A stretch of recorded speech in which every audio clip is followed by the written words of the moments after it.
50억의 브랜드를 매각한 며느리. 시댁에는 적자로 폐업한다고 거짓말을 했습니다. 그랬더니 폐업 소식을 들은 지 하루 만에 시누이에게서 연락이 왔어요. 위로 한마디 없이 이런 메시지가 도착한 겁니다. 언니, 그 자리 상가 보증금 얼마야? 열흘 뒤에는 시어머니가 예고도 없이 집에 찾아와서 이렇게 말했습니다. 이 아파트 재호 이름으로 옮겨놓는 게 낫지 않겠어? 10년 동안 새벽 4시에 일어나 반죽을 치며 키운 브랜드. 그 돈을 노리고 시댁 식구 넷이 역할까지 나눠가며 달려든 겁니다. 그런데 이 며느리의 친정어머니는 30년 전에 똑같은 일을 당한 사람이었어요. 증거 없이 법정에서 지고 재산 절반을 빼앗긴 뼈아픈 과거를 가진 사람. 그 어머니가 딸에게 한마디 합니다. 돈이 없다고 하면 진짜 내 편인 사람만 남는다. 과연 이 며느리는 시댁의 조직적인 압박을 어떻게 헤쳐나갔을까요? 오늘의 사연 시작합니다. 안녕하세요. 저는 37세 한수진입니다. 20대 후반에 디저트 브랜드 르뽀미에를 창업해서 10년간 직영 매장 3개를 운영했어요. 새벽 4시에 일어나 반죽을 치는 것으로 하루를 시작하는 생활을 3,650일 동안 했습니다. 그렇게 키운 브랜드를 50억에 매각했는데 친정엄마가 시댁에는 폐업했다고 거짓말하라고 하셨어요. 말도 안 된다고 생각했죠. 근데 엄마 말대로 했더니 시댁 식구들의 진짜 얼굴을 보게 됐습니다. 프랜차이즈 본사 회의실 창문으로 오후 햇살이 비스듬히 들어오고 있었습니다. 저는 계약서 마지막 장에 펜을 올려놓고 잠시 멈췄죠. 10년이었습니다. 새벽 4시에 눈을 뜨고 반죽을 치고 오븐 앞에서 땀을 흘리던 3,650일이 이 종이 한 장 위의 숫자로 바뀌는 순간이었습니다. 한수진 대표님, 서명하시면 됩니다. 본사 측 담당자가 조심스럽게 말했고 저는 펜 끝을 종이에 내려놓았습니다. 사각사각 소리가 회의실에 퍼졌죠. 르뽀미에. 제 이름보다 더 자주 불렀던 그 이름을 이제 다른 사람에게 넘기는 겁니다. 상표권, 레시피, 직영 3개 매장 운영권까지 전부요. 3곳의 프랜차이즈 업체가 경쟁 입찰을 벌인 끝에 최종 금액이 정해졌습니다. 50억? 저는 계약서 사본을 받아 가방 깊숙이 넣으며 회의실을 나섰습니다. 엘리베이터 안에서 제 얼굴이 거울에 비쳤는데 울어야 할지 웃어야 할지 모를 표정이 거기 있더군요. 집 현관문을 열자마자 재호가 소파에서 일어났습니다. 어떻게 됐어? 저는 말 대신 가방에서 계약서를 꺼내 재호 앞에 펼쳤죠. 재호가 첫 장을 읽고 2번째 장을 넘기고 다시 첫 장으로 돌아갔습니다. 3번을 읽더니 갑자기 저를 번쩍 안아 올렸어요. 미쳤다. 진짜 해낸 거야? 50억? 한수진, 너 진짜 대단해. 재호가 저를 내려놓기도 전에 핸드폰을 집어들었습니다. 어머니한테 전화해야지. 이런 경사를 빨리 알려드려야. 잠깐. 제가 재호의 손목을 잡았습니다. 우리 엄마한테 먼저 알리자. 응? 재호가 고개를 갸웃했지만 핸드폰을 내려놓았고 저는 친정엄마에게 영상통화를 걸었습니다. 신호음 3번 만에 엄마 얼굴이 화면에 떴죠. 엄마, 나 오늘 계약했어. 르뽀미에 매각됐어. 50억이야. 엄마가 웃을 줄 알았습니다. 10년간 딸이 고생한 보람이 있다고, 잘했다고 말해줄 줄 알았어요. 그런데 엄마 얼굴이 굳어졌습니다. 입술을 꾹 다문 채 한참을 아무 말도 안 했죠. 엄마, 왜 그래? 수진아. 엄마 목소리가 낮게 깔렸습니다. 시댁에는 말하지 마라. 뭐? 가게 적자 나서 폐업한다고 해. 50억 이야기는 입 밖에 내지 마. 저는 화면을 멍하니 들여다봤습니다. 뭔 소리 가는 건지 이해가 안 됐거든요. 엄마, 그게 무슨 말이야? 경사인데 왜 숨겨? 엄마가 화면 너머로 저를 똑바로 쳐다봤습니다. 그 눈빛을 저는 알고 있었어요. 제가 어릴 때 아버지의 형이 우리 집에 찾아와 고함을 치던 날에도 엄마는 저 눈을 하고 있었습니다.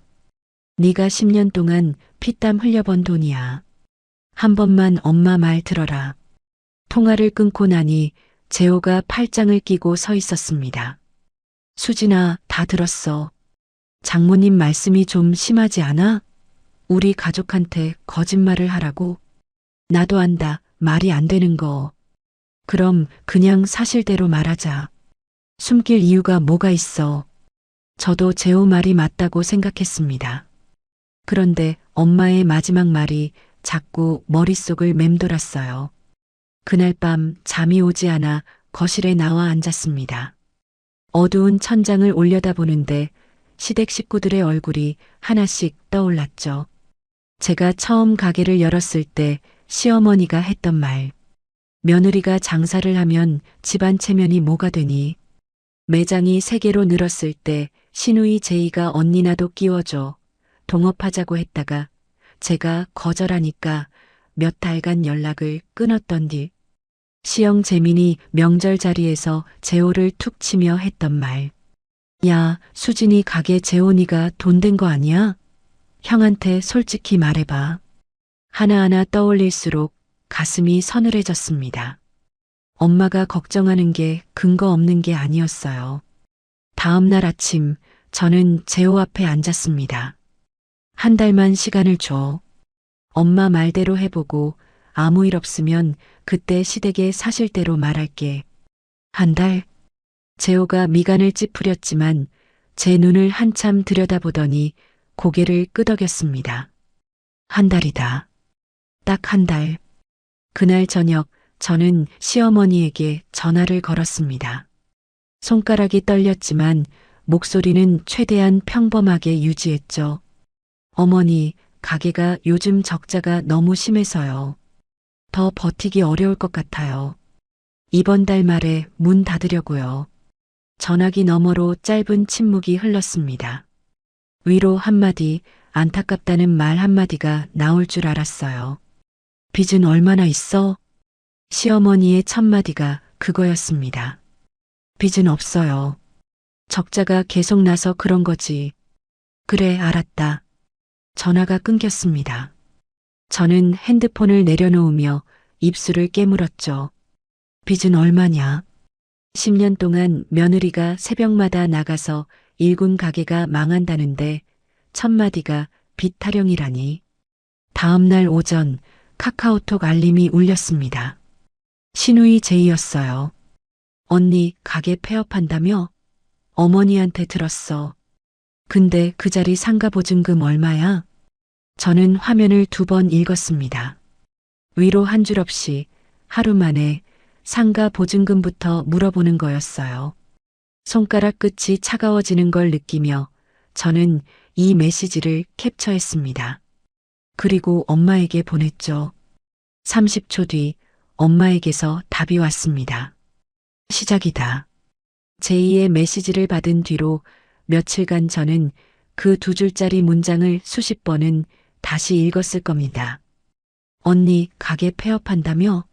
근데 그 자리 상가 보증금 얼마야? 읽을 때마다 속이 뒤집어졌지만 엄마 말대로 아무 대응도 하지 않았습니다. 그러던 주말 오전이었죠. 매장에서 마지막 영업 정리를 하고 있는데 유리문이 열리며 낯익은 향수 냄새가 들어왔습니다. 큰 며느리 선영이었어요. 예고도 없이 르뽀미의 본점에 나타난 겁니다. 수진 씨, 여기 있었네. 아메리카노 한 잔만. 선영이 창가 자리에 앉으며 가방을 내려놓았습니다. 저는 커피를 내리면서 선영의 눈동자를 살폈죠. 평소에 이 매장에 온 적이 손에 꼽는 사람이거든요. 마지막 정리하려니까 힘들지? 나도 와보고 싶었는데 이제야 왔다. 선영이 커피를 받아들며 동정하는 표정을 지었습니다. 그런데 한 모금 마시더니 고개를 슬쩍 돌려 매장 내부를 훑었어요. 근데 여기 월세가 얼마야? 이 자리 꽤 괜찮잖아.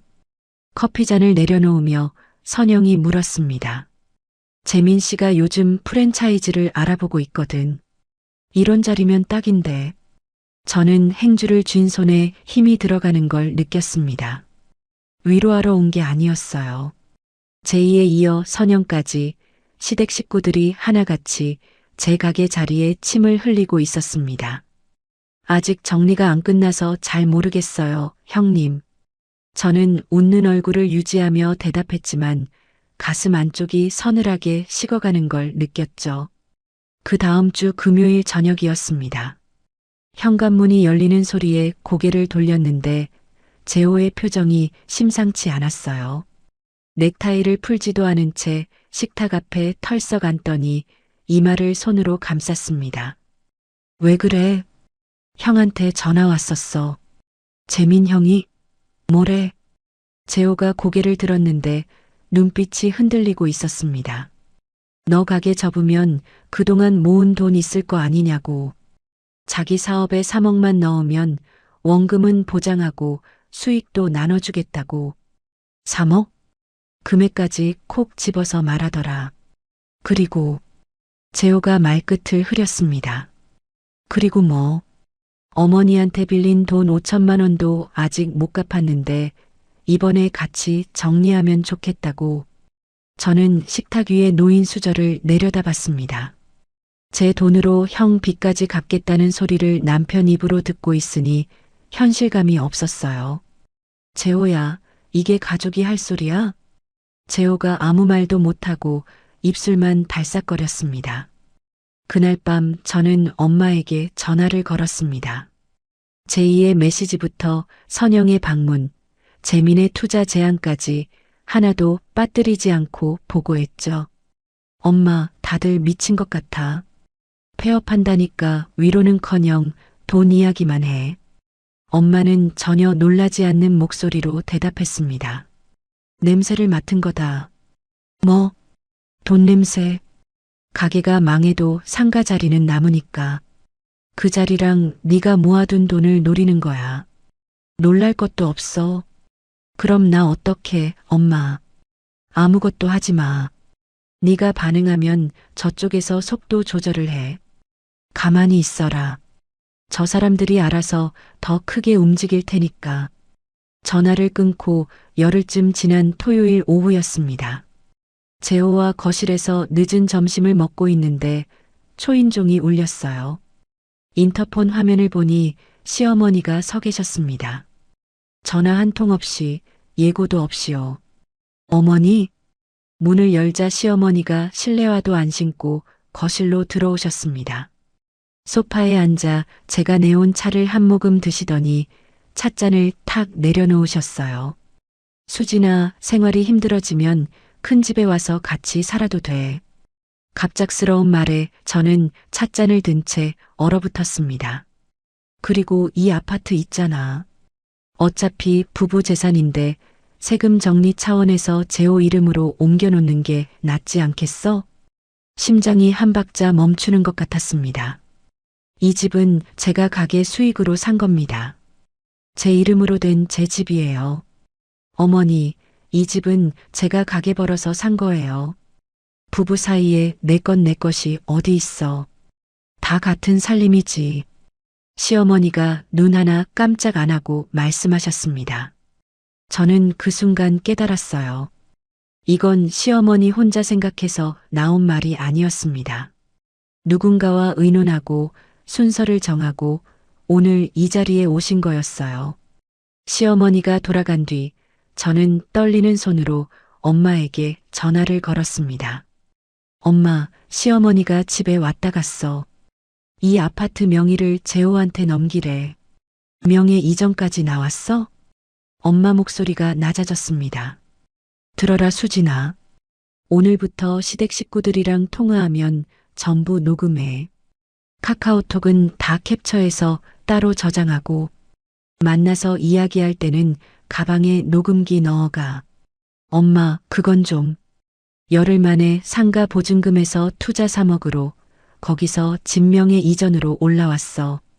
다음엔 뭘 들고 올 것 같아? 저는 아무 말도 못했습니다.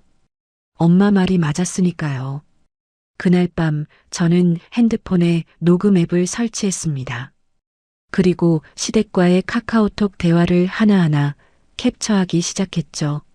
한편 재호는 제가 전한 이야기를 듣고 거실을 서성거렸습니다. 어머니가 원래 그런 분 아닌데 누가 부추긴 것 같아. 재호가 제이에게 전화를 걸었습니다. 야, 제이, 어머니가 우리 집에 오셔서 명예 이전 이야기를 하셨는데 너 혹시 아는 거 있어?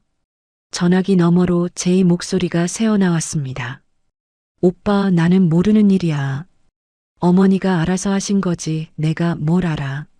전화를 끊은 재호가 소파에 푹 주저앉았습니다. 아내 편에도 가족 편에도 서지 못하는 자기 자신이 한심한 모양이었어요. 저는 그런 재호를 바라보면서도 위로할 말이 떠오르지 않았습니다. 며칠 뒤 일요일 저녁 시어머니에게서 전화가 왔습니다. 다음 주 토요일에 다 같이 밥 한번 먹자. 재민이도 제이도 온다. 저는 전화를 끊자마자 엄마에게 문자를 보냈습니다. 다음 주 토요일 시댁 모임. 30초 만에 답이 왔어요. 좋아. 그날이 2라운드다. 토요일 아침 저는 가방 안쪽 주머니에 소형 녹음기를 넣고 버튼을 눌렀습니다. 빨간 불이 들어오는 걸 확인하고 껐다가 다시 켜고 한 번 더 껐다가 켰습니다. 3번을 확인하고 나서야 지퍼를 닫았죠. 차에 오르기 전 엄마에게서 문자가 와 있었습니다. 오늘은 무슨 말을 들어도 화내지 마라. 일단 다 들어. 저는 그 문장을 속으로 3번 읽고 핸드폰을 가방에 넣었습니다. 시댁 현관문을 열자 거실에서 웃음소리가 들려왔습니다. 시영 재민이 소파 한쪽에 다리를 꼬고 앉아 있었고 큰 며느리 선영이 그 옆에서 과일을 깎고 있었고 시누이 제이가 핸드폰을 만지작거리다가 저를 보며 손을 흔들었죠. 평소 명절에도 모이기 힘든 사람들이 전원 출석해 있었습니다. 수진이 왔어? 어서 와. 시어머니가 주방에서 나오시며 유독 환하게 웃으셨습니다. 평소에 저를 맞이할 때와는 다른 너무 밝은 표정이었어요. 식탁에 둘러앉아 밥을 먹는 동안 대화는 평범했습니다. 재민이 요즘 날씨 이야기를 했고 제이가 드라마 이야기를 했고 시어머니는 국이 좀 싱거우냐며 간을 봐주셨죠. 저는 젓가락을 움직이면서 속으로 시간을 쟀습니다. 식사가 절반쯤 지나갔을 때였습니다. 시어머니가 젓가락을 탁 내려놓으셨어요. 다 모인 김에 할 이야기가 있어. 거실 공기가 한순간에 바뀌었습니다. 재민이 곧바로 입을 열었어요. 수진 씨, 가게가 문을 닫게 됐으니까 이참에 재산 정리를 하는 게 맞지 않겠어? 아파트 명의를 재호 앞으로 돌리고 그동안 모아둔 자금은 가족이 같이 관리하는 게 어때? 마치 회의 자료를 읽듯 막힘없이 말했습니다. 저는 숟가락을 쥔 손에 힘이 들어가는 걸 느꼈죠. 맞아 언니. 제이가 바로 이어받았습니다. 상가 임대차 만료일이 언제야? 내가 알아보니까 그 자리 요즘 시세가 많이 올랐더라고. 만료 전에 정리하는 게 유리해. 이미 부동산에 문의까지 해본 듯한 구체적인 이야기였습니다. 저는 제이의 얼굴을 바라봤어요. 위로 한마디 없이 상가 보증금을 물어봤던 그 카카오톡이 떠올랐습니다. 수진 씨, 재민 씨 사업 자금이 좀 필요한 상황이거든. 여유 자금 좀 보태주면 다들 좋은 거잖아. 선영까지 합세했습니다. 4명이 돌아가며 한마디씩 하는데 마치 미리 대본을 나눠 읽은 것처럼 순서가 딱딱 맞았어요. 저는 재호를 봤습니다. 재호는 고개를 숙인 채 밥그릇만 내려다보고 있었습니다. 한마디도 안 했어요. 제 눈이 마주쳤을 텐데도 시선을 피하고 있었습니다. 생각해 볼게요. 저는 간신히 그 한마디를 내뱉었습니다. 목소리가 떨리지 않게 하려고 숟가락을 꽉 쥐었죠. 뭘 생각해? 가족끼리인데. 재민이 팔짱을 끼며 말했고 시어머니가 고개를 끄덕이셨습니다. 그래, 빨리 정리하는 게 좋지. 저는 자리에서 일어나며 화장실에 다녀오겠다고 했습니다. 화장실 문을 잠그고 변기 뚜껑 위에 앉아 다리가 후들거렸어요. 핸드폰을 꺼내 엄마에게 전화를 걸었습니다. 엄마, 속삭이듯 말했습니다. 재민이가 아파트 명에 넘기고 내 돈을 가족이 관리하자고 했어. 제이도 선영이도 다 한편이야. 재호는 아무 말도 안 해. 예상대로다. 엄마 목소리는 차분했습니다.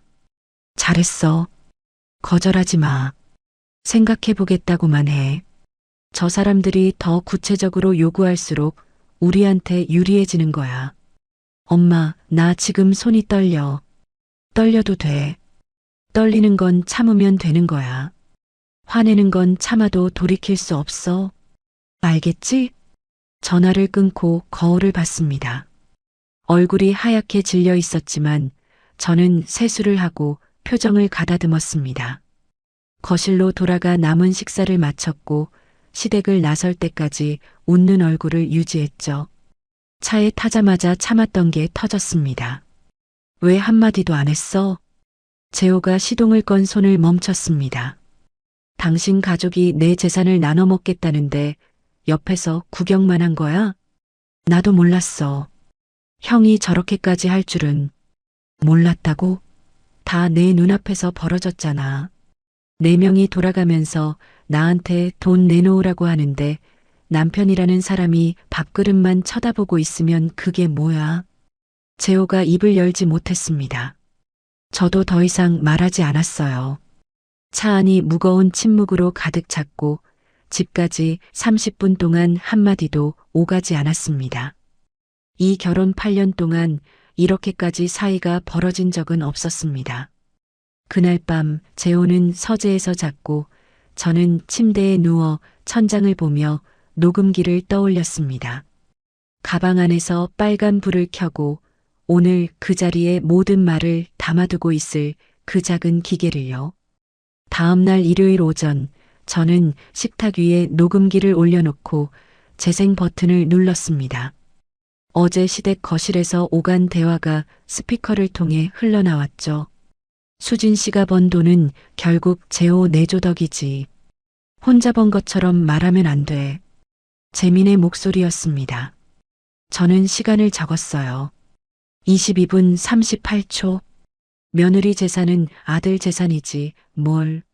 시어머니 목소리. 24분 15초. 그 상가 자리 권리금만 해도 시세가 꽤 나가더라. 내가 벌써 알아봤어.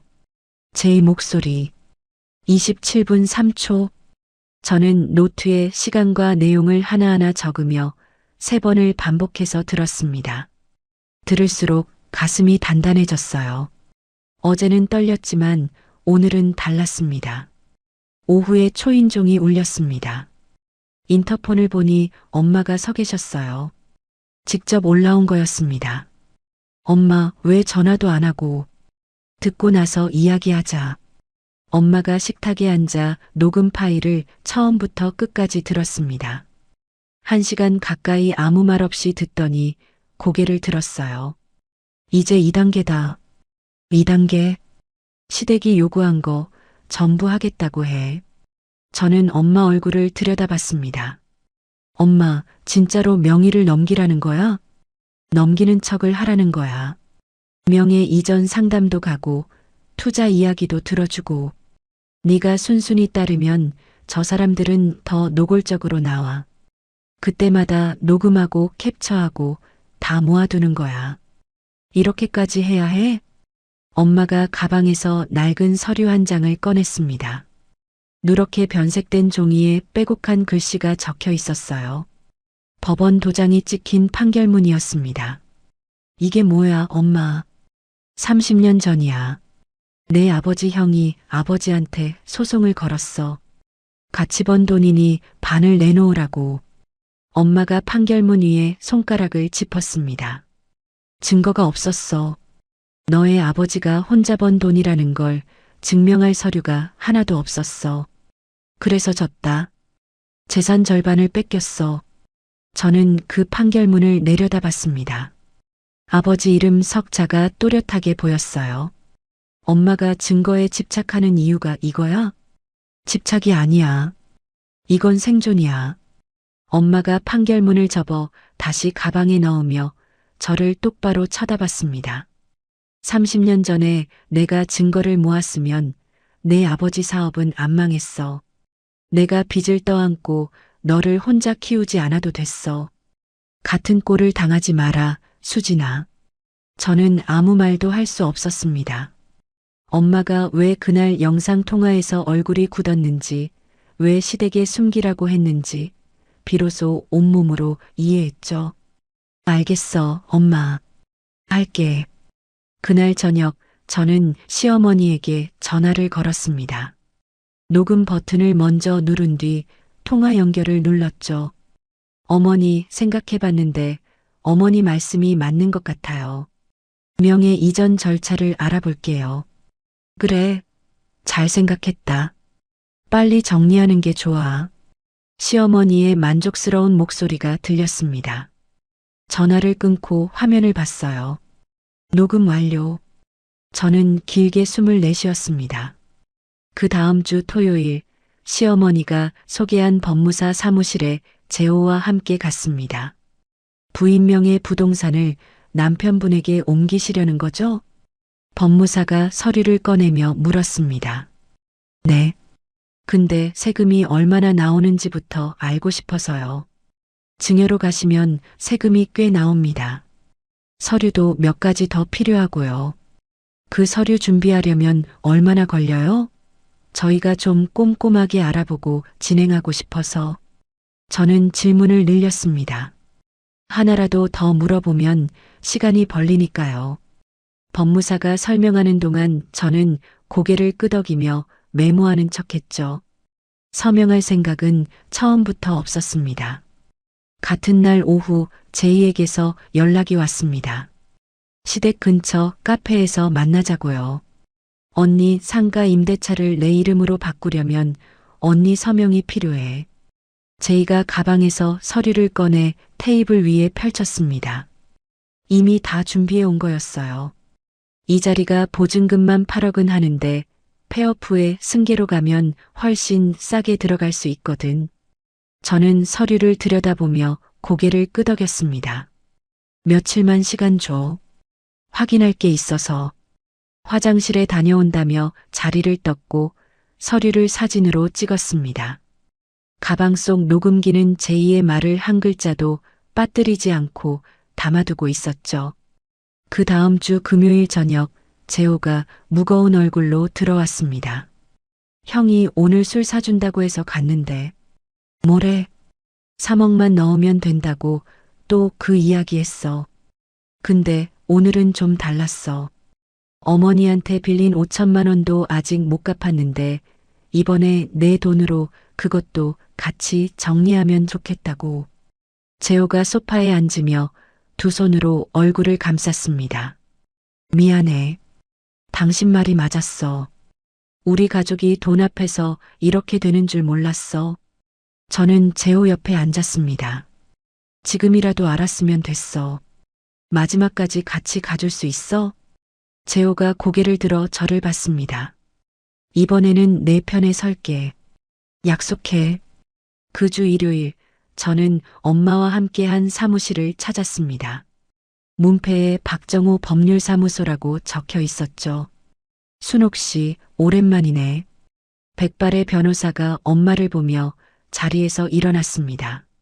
30년 전 엄마의 소송을 맡았던 분이었어요. 저는 녹음 파일 7개, 카카오톡 캡처 23건, 제2의 승계 동의서 사본을 테이블 위에 펼쳤습니다. 박 변호사가 하나씩 확인하더니 안경을 벗고 저를 봤습니다. 이 정도면 충분합니다. 법적으로 싸우게 되면 이쪽이 유리해요. 엄마가 옆에서 조용히 고개를 끄덕였습니다. 30년 전에 없었던 증거를 이번에는 제가 갖고 있었습니다. 박 변호사 사무실을 나온 그 주 선영에게서 전화가 왔습니다. 저녁 9시가 넘은 시간이었어요. 수진 씨, 나 할 말이 있어. 선영의 목소리가 평소와 달랐습니다. 떨리는 게 느껴졌죠. 재민이랑 제이가 수진 씨 폐업한다는 소식 듣자마자 둘이 만났어. 뭐? 상가는 제이가 가져가고 수진 씨 돈은 재민이 사업에 넣기로.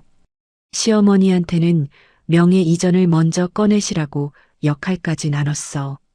처음부터 짜고 온 거야. 손에 쥔 핸드폰이 미끄러질 뻔했습니다. 짐작은 했지만 입으로 직접 듣는 건 달랐어요. 형님은 왜 나한테 이걸 알려줘? 선영이 한참 말이 없다가 낮은 목소리로 입을 열었습니다. 나도 당했어. 결혼 전에 모아둔 돈, 전세금까지 전부 재민이 사업에 들어갔어. 이번에도 수진 씨 돈으로 자기 빚까지 갚으려는 거 보니까 더 이상 못 참겠더라고. 언니, 나 이혼 생각하고 있어. 진짜로. 저는 잠시 숨을 고르고 물었습니다. 형님, 나중에 이 이야기를 사람들 앞에서 직접 말해줄 수 있어? 선영이 또 한참 침묵했습니다. 그래. 나도 이 집안에서 이렇게 사는 거 지겹다. 전화를 끊고 저는 엄마에게 선영의 이야기를 전했습니다. 엄마는 다 듣고 나서 한마디만 했어요. 마지막 퍼즐이다. 며칠 뒤 엄마와 박 변호사, 저 셋이 다시 모였습니다. 최종 작전을 짜는 자리였죠. 시댁 식구들을 한자리에 모아 명예 이전을 해주겠다고 해놓고 막상 자리에서 못하겠다고 뒤집어. 엄마가 말했습니다. 그러면 저 사람들이 본색을 드러내겠죠. 박 변호사가 고개를 끄덕였습니다. 그 반응까지 녹음으로 확보하고 그 다음에 50억 매각 사실을 공개해. 증거를 하나씩 보여주면 돼. 저는 고개를 끄덕이면서도 심장이 빠르게 뛰었습니다. 재호에게 이야기하자 재호가 고개를 숙이고 한참을 생각하더니 입을 열었어요. 내가 시댁에 연락할게. 서류 준비됐으니 토요일에 다 모이자고. 시어머니, 재민, 제이. 셋 다 즉시 참석을 확정했습니다. 명예 이전 서류에 서명받을 수 있다고 생각했겠죠. 토요일 전날 밤 저는 잠이 오지 않아 거실에 앉았습니다. 가방을 열어 내일 가져갈 것들을 하나씩 확인했어요. 녹음 파일을 담은 태블릿, 카카오톡 캡처 파일, 박 변호사의 법률 의견서, 50억 매각 계약서 원본. 하나씩 넣을 때마다 손끝이 떨렸습니다. 10년 전이 떠올랐어요. 텅 빈 상가에서 혼자 개업 준비를 하던 밤. 그때도 이렇게 떨렸지만 해냈습니다. 토요일 아침 저는 옷장에서 가장 단정한 옷을 골라 입었습니다. 재호가 현관에서 기다리고 있었어요. 갈까? 끝내자. 차에 타니 엄마에게서 문자가 와 있었습니다. 떨떨하게 하면 된다. 엄마가 믿는다. 시댁 거실에 들어서자 재민이 양복을 입고 서류 봉투를 들고 앉아 있었습니다. 제이가 저를 보며 환하게 웃었어요. 언니, 오늘 다 정리되면 한시름 놓이겠다. 저는 고개만 끄덕이고 자리에 앉았습니다. 가방을 무릎 위에 올려놓았죠. 식사가 끝나자마자 재민이 입을 열었습니다. 수진 씨, 명예 이전 서류 가져왔지? 오늘 서명하고 깔끔하게 마무리하자. 그래, 빨리 정리하는 게 좋지. 시어머니가 바로 거들었습니다. 나도 상가 승계 서류 가져왔어. 제이가 가방에서 서류를 꺼냈습니다. 세 사람이 순서대로 한치의 어긋남 없이 말을 이어갔어요. 리허설을 한 것처럼. 저는 천천히 입을 열었습니다. 생각을 많이 해봤는데요. 세 사람의 눈이 저를 향했습니다. 명예 이전은 할 수 없어요. 시어머니의 얼굴이 돌처럼 굳었습니다. 재민이 서류 봉투를 탁 내려놓으며 몸을 앞으로 기울였어요. 가족끼리 약속을 해놓고 이제 와서 뒤집어. 언니가 우리한테 이럴 수 있어? 제이가 목소리를 높이며 눈가를 붉혔습니다. 수진아, 재호한테 제대로 된 며느리 노릇을 하고 싶으면 시키는 대로 해. 시어머니가 저를 가리키며 말씀하셨습니다. 저는 무릎이 가방의 무게를 느끼며 입을 다물고 있었습니다. 조금만 더. 재민이 자리에서 벌떡 일어났습니다. 그러면 이혼 각오해. 재호한테 이혼해서 재산 나눠 갖는 게 낫겠다. 그치? 충분했습니다. 저는 가방 지퍼를 열고 계약서를 꺼내 테이블 위에 펼쳤습니다. 가게는 폐업한 게 아니에요. 한 달 전에 50억에 팔았습니다. 거실이 얼어붙었습니다. 재민의 입이 반쯤 벌어진 채 움직이지 않았어요. 50억? 왜 숨겼어? 재민이 간신히 말을 꺼냈습니다. 우리를 속인 거야? 제이가 피해자처럼 목소리를 떨었습니다. 가족한테 거짓말을 하다니. 시어머니가 도덕적 우위를 잡으려 하셨죠. 왜 숨겼는지 지금부터 보여드릴게요. 저는 태블릿을 켜고 첫 번째 녹음을 재생했습니다. 시어머니의 목소리가 거실에 울렸어요. 며느리 재산은 아들 재산이지 뭘. 두 번째, 재민의 목소리. 어머니한테 빌린 5천만 원도 수진이 돈으로 같이 정리하면 되지. 세 번째, 제이의 목소리. 보증금 8억짜리를 승계로 가면 훨씬 싸게 들어갈 수 있어. 자기 목소리가 스피커에서 울려 퍼지자 재민이 입을 꾹 다물었고 제이는 얼굴이 하얗게 질렸고 시어머니는 시선을 바닥에 떨어뜨렸습니다. 저는 태블릿 화면을 넘기며 카카오톡 캡처를 하나씩 보여줬습니다. 제이가 폐업 하루 만에 보증금을 물어본 메시지. 재민이 재호에게 3억이면 된다고 보낸 메시지. 그리고 시어머니가 제이에게 보낸 메시지. 명예 이전은 내가 말할 테니 너는 상가를 챙기라. 시어머니의 눈이 크게 흔들렸습니다.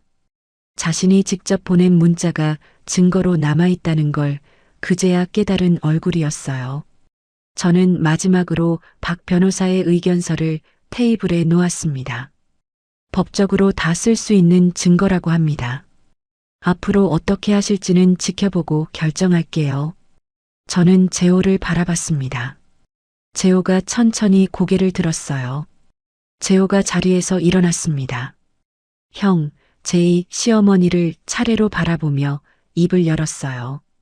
수진이가 10년 동안 새벽마다 나가서 혼자 번 돈이야. 나도 한 푼 권리 없는 돈인데 가족이라는 이름으로 가져가려고 한 거잖아. 나는 이걸 용납 못해. 시어머니의 손이 소파 쿠션을 움켜쥐었습니다. 재미는 고개를 돌려 창밖을 봤고 제이는 고개를 떨궜죠. 재호가 가족 앞에서 제 편에 선 건 결혼 8년 만에 처음이었습니다. 가장 먼저 무너진 건 제이였어요. 진짜 그런 뜻 아니었어. 언니 도와주려고 한 건데 말이 잘못 나온 거야. 제이가 울음 섞인 목소리로 변명을 늘어놓았습니다. 저는 태블릿을 집어들고 제이의 녹음 파일을 다시 재생했어요. 보증금 8억짜리를 승계로 가면 훨씬 싸게 들어갈 수 있어. 제이 본인의 목소리가 거실에 다시 울리자 제이는 입을 다물고 소파 구석으로 몸을 웅크렸습니다. 재민이 몸을 돌려 저를 노려봤어요. 가족 사이에 녹음을 해? 이게 사람이 할 짓이야? 재호가 한 발 앞으로 나섰습니다. 가족 사이에 남의 재산을 뜯어가려는 짓은 사람이 할 짓이야? 재민의 턱이 딱딱하게 굳었습니다. 저는 재민을 똑바로 보며 말했어요. 형님, 어머니한테 빌린 5천만 원도 아직 안 갚으셨잖아요. 그런데 제 돈으로 그것까지 정리하시려고 했던 거죠? 시어머니가 고개를 확 돌렸습니다. 재민아, 그게 무슨 소리야. 5천만 원 갚았다며. 형편이 안 돼서 좀 미뤘을 뿐이야. 갚을 생각은 있었다고. 재민이 눈을 피하며 중얼거렸습니다. 시어머니의 얼굴이 분노로 일그러지기 시작했죠. 그때 선영이 입을 열었습니다. 식탁 끝에 조용히 앉아있던 선영이 자리에서 일어나며 거실 한가운데로 나왔어요. 사실대로 말할게요. 모두의 시선이 선영에게 쏠렸습니다. 재민 씨하고 제이가 수진 씨 폐업 소식 듣자마자 둘이 만났어요.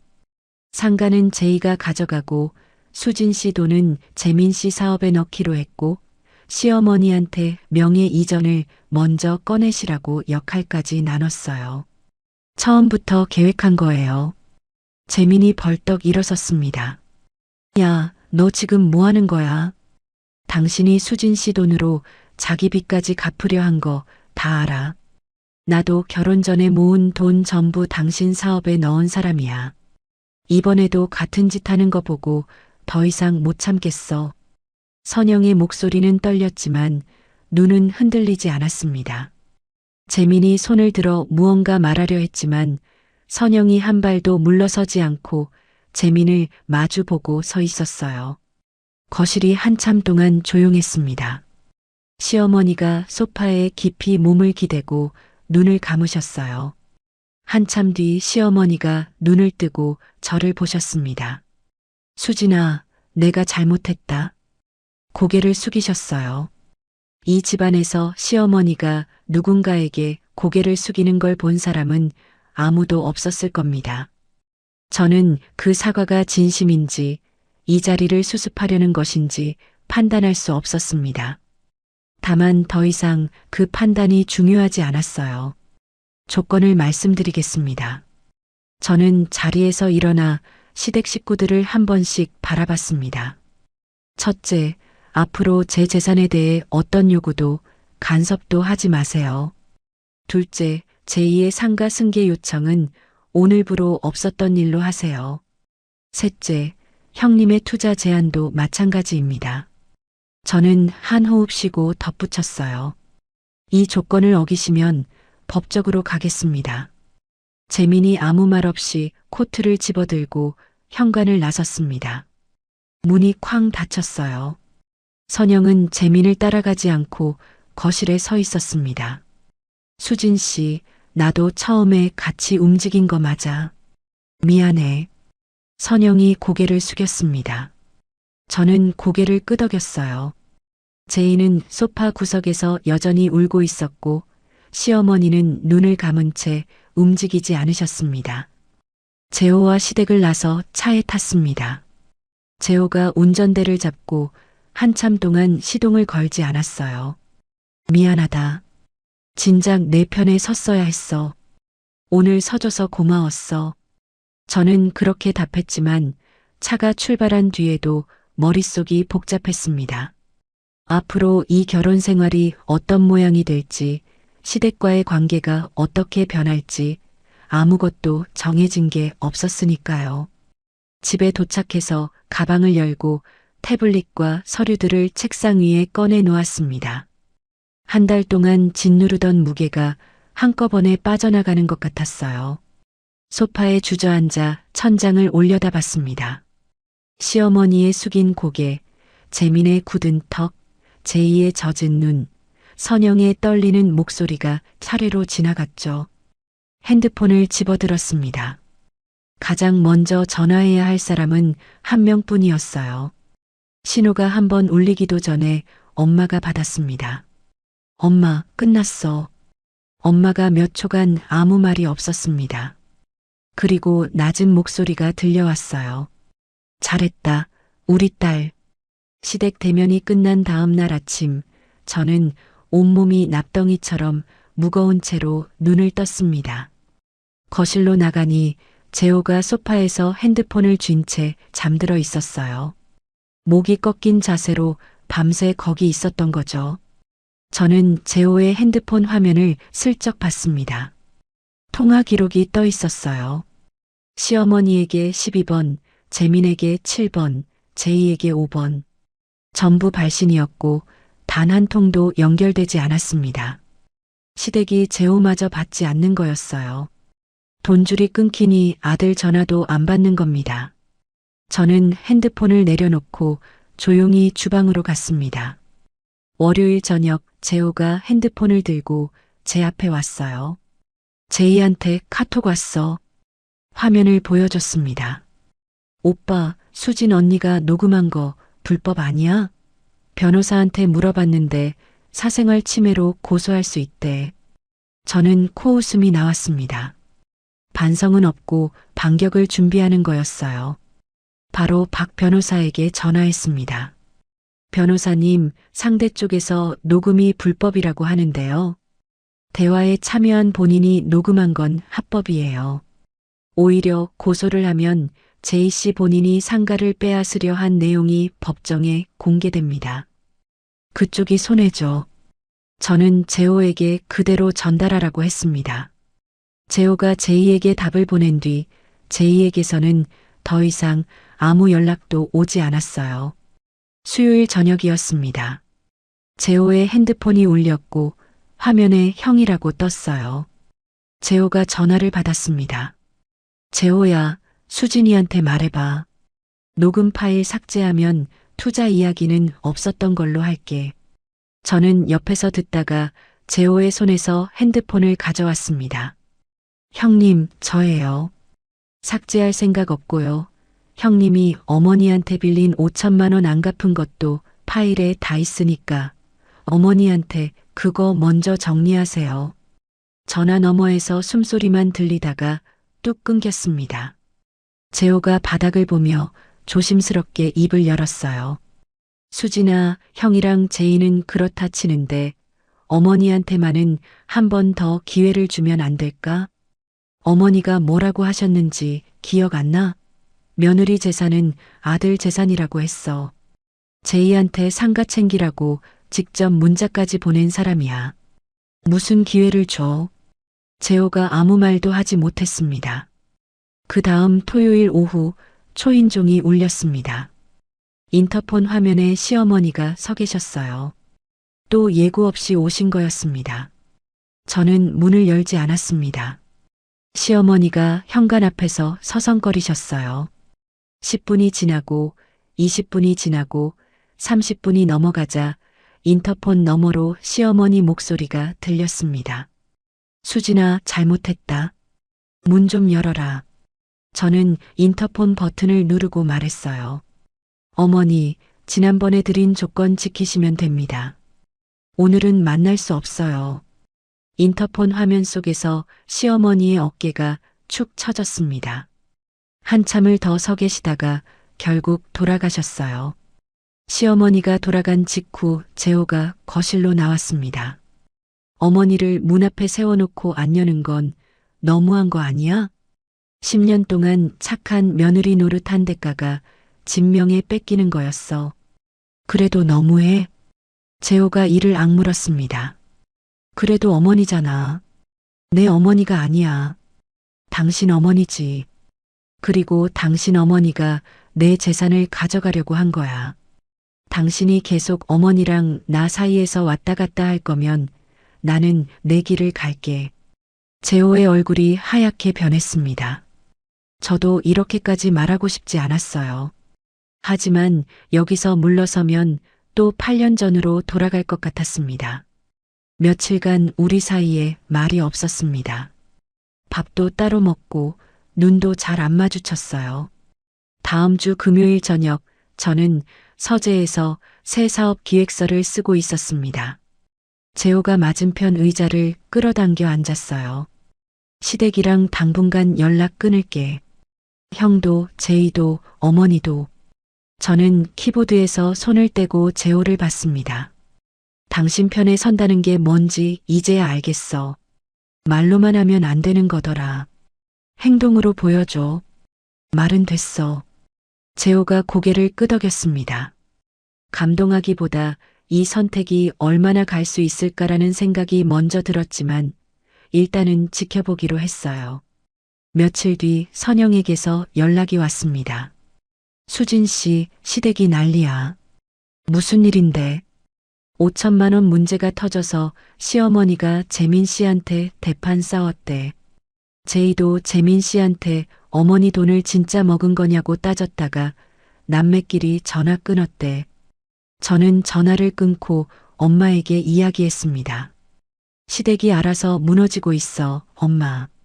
네가 한 건 아무것도 없다. 원래 있던 균열이 드러난 것뿐이야.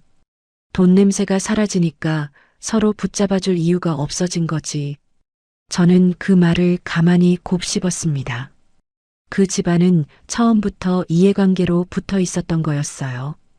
가족이라는 이름을 덧씌웠을 뿐.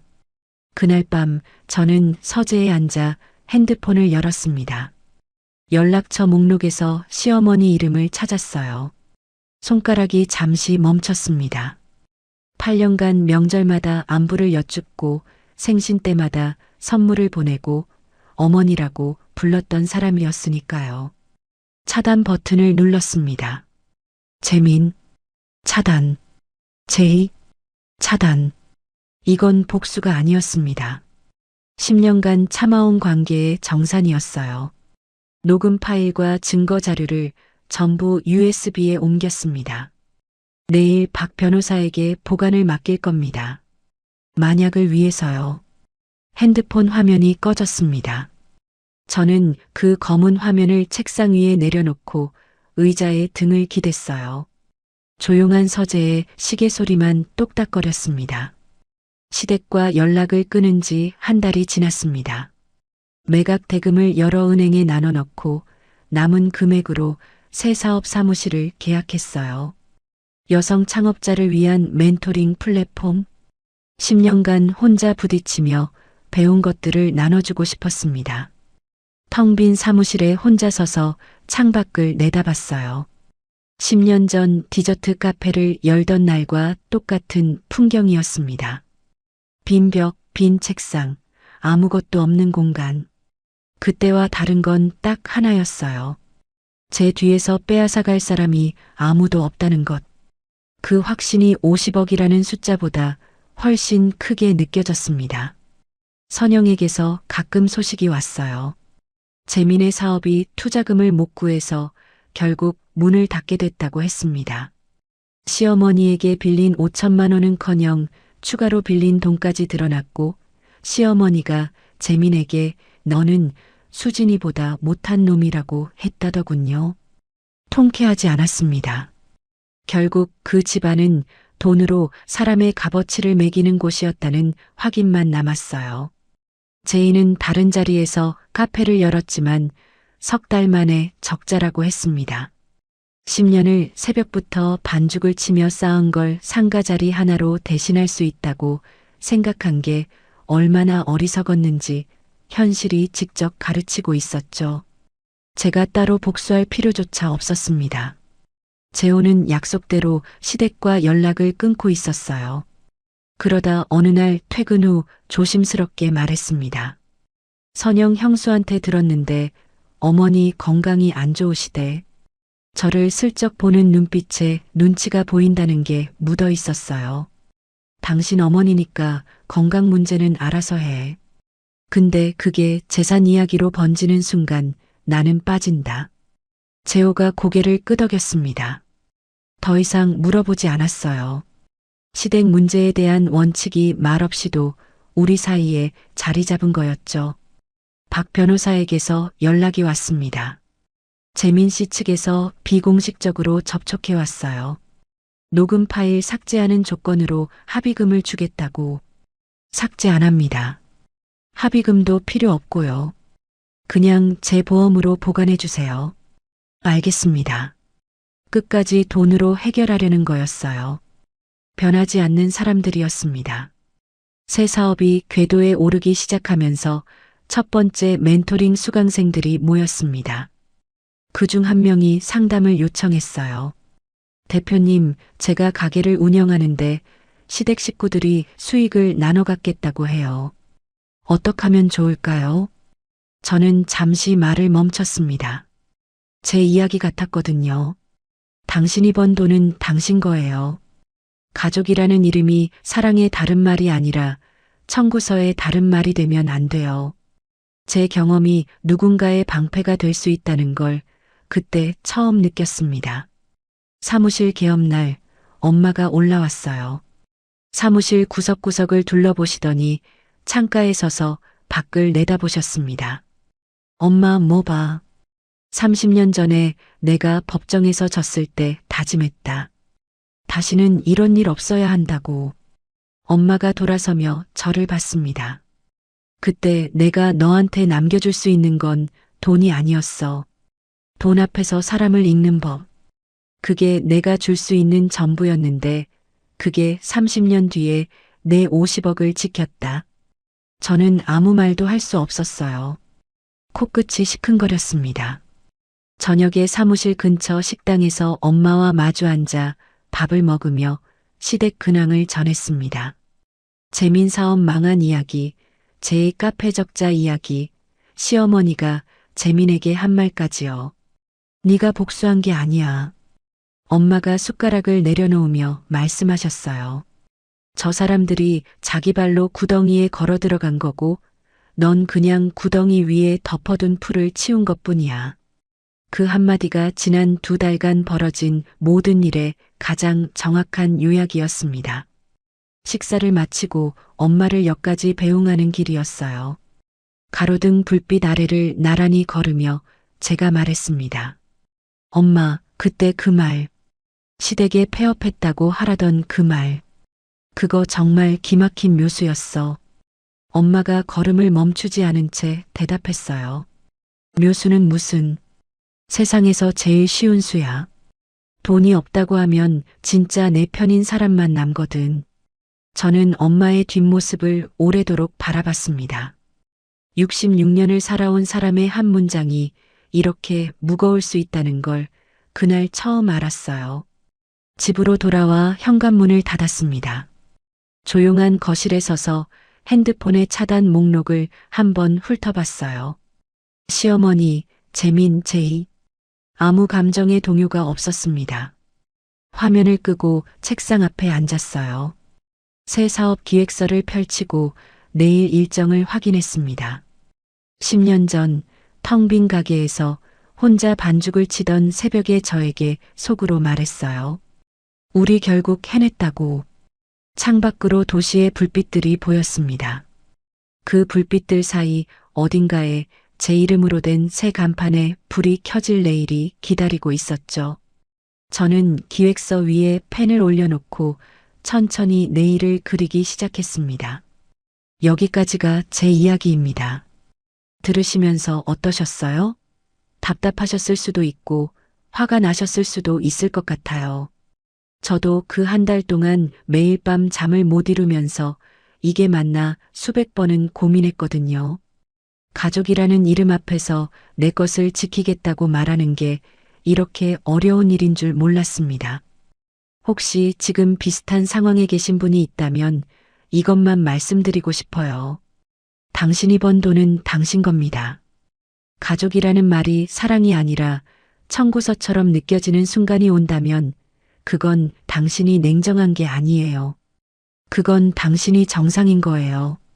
참기만 하는 게 착한 게 아니고 지킬 건 지키는 게 나쁜 게 아닙니다. 엄마가 저한테 해준 말 그대로 전할게요.